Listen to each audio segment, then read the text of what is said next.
오늘 우리에게 주시는 하나님의 말씀은 창세기 47장 8절에서 9절까지 말씀입니다. 8절.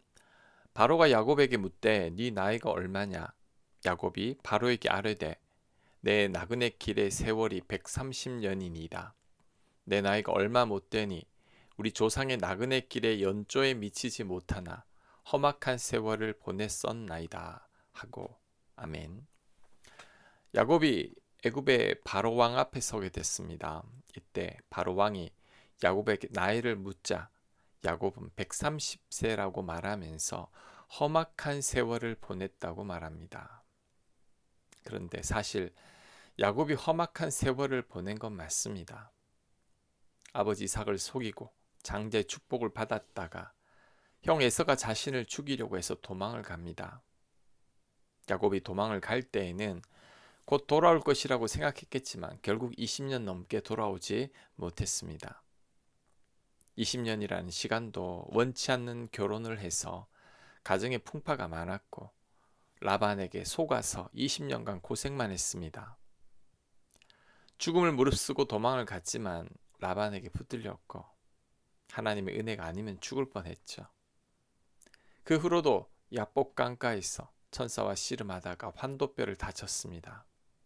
세겜에서는 딸 디나가 성폭행을 당했고 시몬과 레위의 복수로 인해 죽음의 위협 속에 도망을 가야만 했습니다. 사랑하는 아내 라헬은 죽었고 사랑하는 아들 요셉은 죽은 줄로 알았기에 야곱은 고통 속에서 살았습니다. 말년엔 기근으로 인해 가진 것을 다 잃었고 베냐민마저도 포기해야 했죠. 야곱의 얼굴을 보지는 않았지만 짐작컨대 이마에 깊은 주름과 눈가에 인생 고뇌의 흔적이 묻어 있을 것 같습니다. 왜냐하면 야곱의 말처럼 130년간 험악한 세월을 보냈기 때문이죠. 그렇다면 야곱이 왜 이렇게 험악한 인생을 살게 되었을까요? 그 이유는 간단합니다. 야곱이 믿음으로 살지 않았기 때문이죠. 야곱은 하나님을 믿는 믿음으로 살기보다 자신의 힘과 자신의 깨와 자신의 방법으로만 살았습니다. 하나님 말씀에 순종하기보다 자기 뜻대로만 살았습니다. 그랬기에 고달픈 인생을 살게 된 거죠.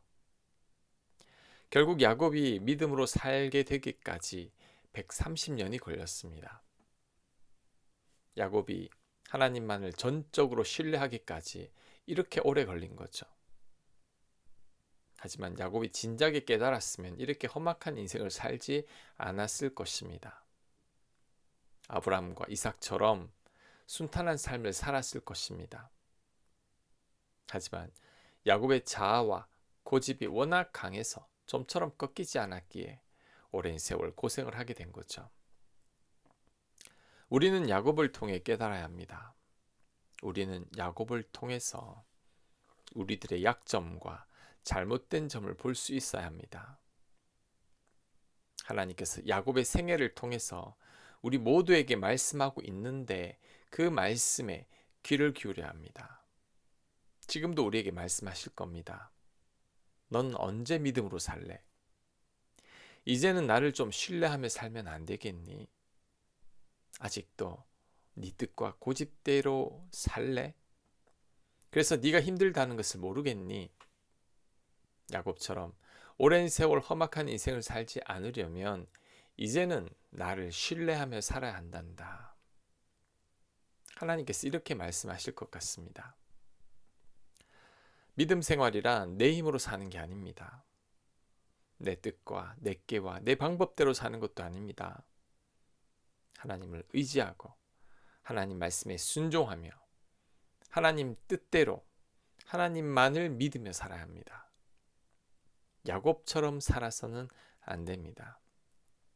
그럴 때 험악한 인생이 아닌 무난한 인생을 살게 될 것입니다. 야곱처럼 말년의 후회와 아쉬움이 가득한 고백은 하지 않게 될 것입니다. 그렇게 되시는 여러분들 되시길 간절히 축복합니다. 아멘. 하나님, 이제는 믿음으로 살게 하여 주옵소서. 야곱처럼 살지 않게 하시고 하나님만을 신뢰하며 하나님만을 의지하며 오로지 믿음으로만 살아갈 수 있는 저희들 되도록 역사하여 주시옵소서. 예수님 이름으로 기도합니다. 아멘.